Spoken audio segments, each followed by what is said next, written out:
Hi friends, welcome to Ila JP official. இந்த மழை நேரத்துக்கு சட்டுன்னு ஒரு ஸ்நாக்ஸ் சாப்பிடணும் அப்படின்னா இந்த மாதிரி ஒரு முறுக்கு 10 நிமிஷத்தில் ஈஸியாகவே ரெடி பண்ணிடலாம். முறுக்கு செய்கிறதுக்காக முறுக்கு மாவுலாம் அரைச்சிட்டு கஷ்டப்பட தேவையில்லை, ஈஸியாகவே செஞ்சிடலாம். வாங்க எப்படி செய்யலான்னு பார்க்கலாம். அதுக்கு இந்த மாதிரி ஒரு அகலமான பாத்திரத்தில் ஒரு 2 டம்ளர் அளவுக்கு அரிசி மாவு எடுத்துக்கிறேன்.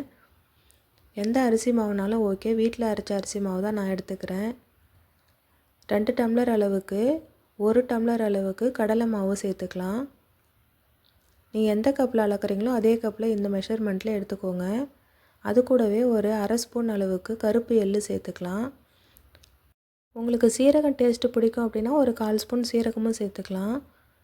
இது கூடவே முறுக்குக்கு தேவையான அளவுக்கு கொஞ்சமாக உப்பு சேர்த்துட்டு இந்த மாவில் இருக்கிற கட்டிலாம் போகிற அளவுக்கு இந்த மாதிரி பிசைஞ்சு விடுங்க. பிசைஞ்சிட்டு ஆல்ரெடி முறுக்கு பிழியறதுக்கு நான் எண்ணெய் காய வச்சு வச்சுருக்கேன்.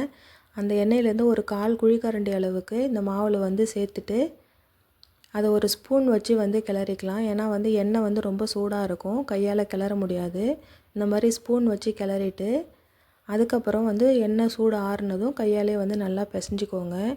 அந்த எண்ணெய் இந்த மாவு கூட நல்லா மிக்ஸ் ஆகிற அளவுக்கு இந்த மாதிரி நல்லா அழுத்தி பிசைஞ்சு விடுங்க.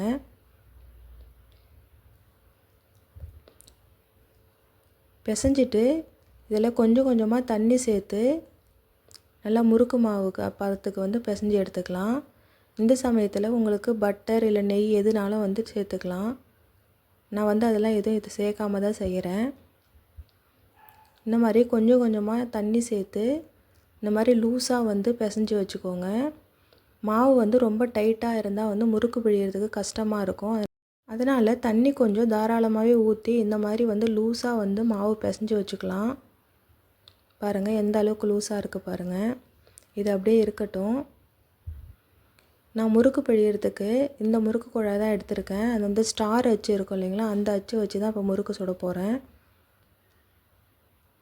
இந்த அச்சு அதில் போட்டுட்டு இந்த முறுக்கு குழாய் உள்ளேயும் கொஞ்சமாக கையில் எண்ணெய் தொட்டு அது உள்ளே தேய்ச்சிக்கோங்க. இந்த மாதிரி எண்ணெய் நல்லா உள்ளே தேய்ச்சிட்டு அதில் மாவு போட்டு முறுக்கு பிழியும் போது ஈஸியாகவே பிழியலாம். அதனால தான் இந்த 2 குழாயிலையும் எண்ணெய் நல்லா இந்தமாதிரி தடவிக்கணும். தடவிட்டு நம்ம ஆல்ரெடி பிசைஞ்சு வச்சுருக்க அந்த முறுக்கு மாவில் இந்த மாதிரி கொஞ்சமாக எடுத்து ரோல் மாதிரி செஞ்சு அது உள்ளே நல்லா அமுக்கி விட்டுக்கலாம். ஒரு 3/4 பங்கு அளவுக்கு மாவு நல்லா அழுத்தி விட்டுட்டு அதுக்கப்புறம் ஒரு ஜல்லிக்கரண்டி எடுத்துக்கோங்க. ஜல்லிக்கரண்டிக்கு மேலேயும் கொஞ்சமாக எண்ணெய் தேய்ச்சிக்கலாம். அப்போ தான் முறுக்கு எண்ணெயில் போடும்போது ஒட்டாமல் விழும். எண்ணெய் தேய்ச்சிட்டு இப்போ பாருங்கள் முறுக்கு பிழிஞ்சு எடுத்துக்கலாம். மாவு லூஸாக இருக்கிறதால எந்த அளவுக்கு ஸ்மூத்தாக முறுக்கு பிழிய வருது பாருங்கள். அந்த ஓரம் இருக்கிறதையும் இந்த மாதிரி அமுக்கி விட்டுக்கோங்க, அப்போ தான் பிரியாமல் வரும். ஆல்ரெடி எண்ணெய் காய வச்சு வச்சுருக்கேன். அதில் இந்த பிழிஞ்ச முறுக்கு எடுத்து போட்டுக்கலாம். இது ஈஸியாகவே முறுக்கு பிழியறதுக்கு கஷ்டம் இல்லாமல் ஈஸியாக பிழிஞ்சிக்கலாம். இந்த மாதிரி பிழிஞ்சு பிழிஞ்சு போட்டுக்கலாம். நான் ஒரு 4 முறுக்கு அளவுக்கு பிழிஞ்சு போட்டிருக்கேன். முறுக்கு போட்டுட்டு ஒரு மீடியம் ஃப்ளேமில் வச்சு இந்த மாதிரி திருப்பி திருப்பி போட்டுக்கோங்க. முறுக்கு கோல்டன் ப்ரௌன் கலர் ஆன உடனே இது எடுத்துக்கலாம். இந்த அளவுக்கு ப்ரௌன் கலராக ஆனால் தான் ரொம்ப சாஃப்டாக இருக்கும் முறுக்கு, இல்லைன்னா ரொம்ப கடுக்கு முடுக்குன்னு இருக்கும். பாருங்கள் நான் எல்லா முறுக்கும் சுட்டு எடுத்துட்டேன். எனக்கு இந்த நான் எடுத்துருக்க அளவுக்கு ஒரு 20 முறுக்கு கிடச்சிது.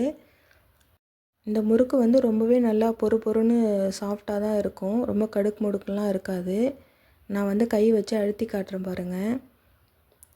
பாருங்கள் எந்த அளவுக்கு பொறன்னு இருக்குது பாருங்கள். நீங்களும் இந்த மாதிரி கண்டிப்பாக ட்ரை பண்ணி பாருங்கள். ட்ரை பண்ணி பார்த்துட்டு எப்படி இருக்குன்னு கமெண்ட் பண்ணுங்கள். வீடியோ பிடிச்சிருந்தா லைக் பண்ணுங்கள், மறக்காமல் சப்ஸ்கிரைப் பண்ணுங்கள். தேங்க்ஸ் ஃபார் வாட்சிங்.